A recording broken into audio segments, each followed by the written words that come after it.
describirán los principales componentes de una tarjeta madre Intel D865 GBF, D865 PERC. Pues bien, comenzamos. Empezaremos con el conector principal de alimentación. El conector principal de alimentación requiere una fuente de alimentación tipo ATX de 12 volts para proporcionar voltaje a toda la tarjeta madre. Seguimos con el conector de la unidad de disquete, que permite la conexión de la unidad de disquete de formato de 3,5. Después seguimos con el conector IDE primario. El conector IDE, Integrated Device Electronics, controla los dispositivos de almacenamiento masivo, como los discos duros. El IDE primario se emplea para conectar el disco duro principal del sistema y en caso de que existan dos discos duros, el IDE primario se utiliza generalmente para conectar el disco duro maestro. Después tenemos el IDE secundario. El conector IDE secundario permite la conexión de otro dispositivo de almacenamiento masivo. Después seguimos con las ranuras DIMM. Las ranuras DIMM o Dual Inline Memory Module, módulo de memoria en línea doble, son utilizadas para insertar módulos de memoria RAM de este tipo. Los módulos DIMM son tarjetas de circuito impreso que contienen chips de memoria. Después vamos a continuar de este lado de la tarjeta con los conectores serial ATA. El serial ATA o SATA, Serial Advanced Technology Attachment, es una interfaz de transferencia de datos entre la placa base y algunos de los dispositivos de almacenamiento, como podría ser el disco duro.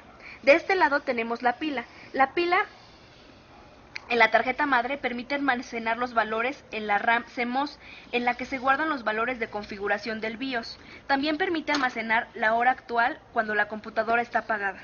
Después tenemos de este lado la bocina Speaker. Es la bocina montada sobre la tarjeta madre. Proporciona un código de error audible bitcode durante el Power on Self Test Post autodiagnóstico al encender, que es un proceso de verificación e iniciación de los componentes de entrada y salida, y se encarga de configurar y diagnosticar el estado del hardware.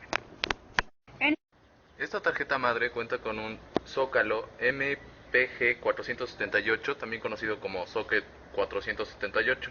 El zócalo o socket es un sistema electromecánico de soporte y conexión eléctrica, instalado en la placa base, utilizado para fijar y conectar un microprocesador. En el caso de este zócalo en específico, es decir, el MPGA 478B, soporta los microprocesadores Intel Pentium 4 y Celeron.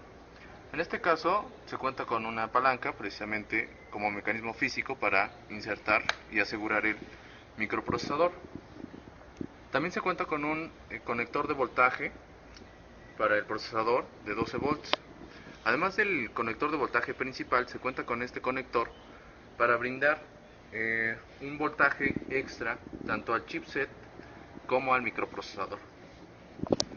Aquí tenemos el circuito integrado Intel 82865G, también conocido como GMSH. En este caso está cubierto por el disipador de calor correspondiente, pero por debajo de él se encuentra el circuito integrado.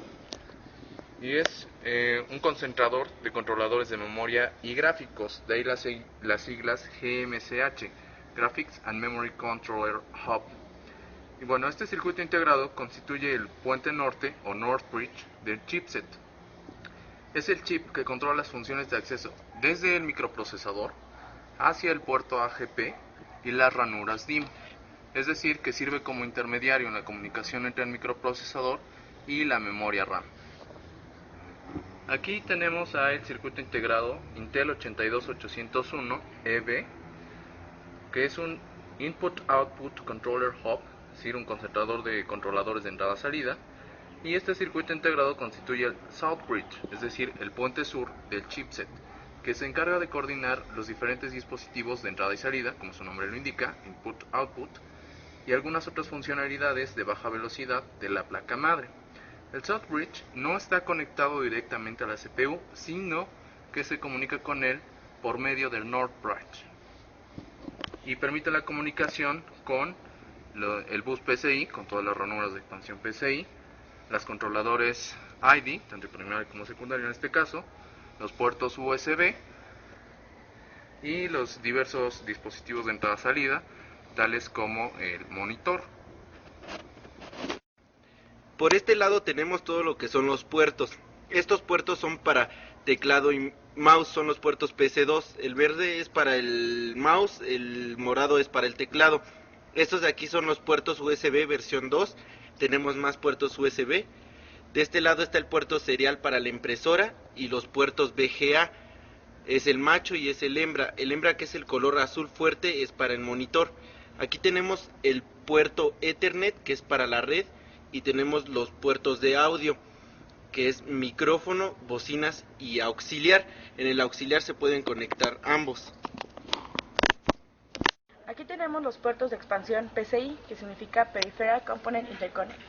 Permite interconectar tarjetas de video, audio, adaptadores de red y otros periféricos con la placa base. Aquí tenemos lo que es el conector CD-ROM, interfaz ATAPI. Este es el conector auxiliar en línea tipo ATAPI. ATAPI significa Advanced Technology Attachment Packet Interface, que en español sería interfaz del dispositivo conector de tecnología avanzada.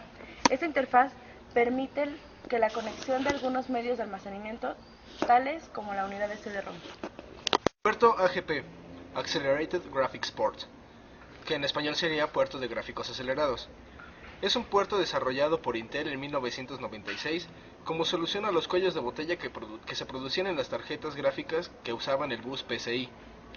El puerto AGP puede acceder directamente a la memoria RAM a través del puente norte, pudiendo emular así la memoria de video en la RAM.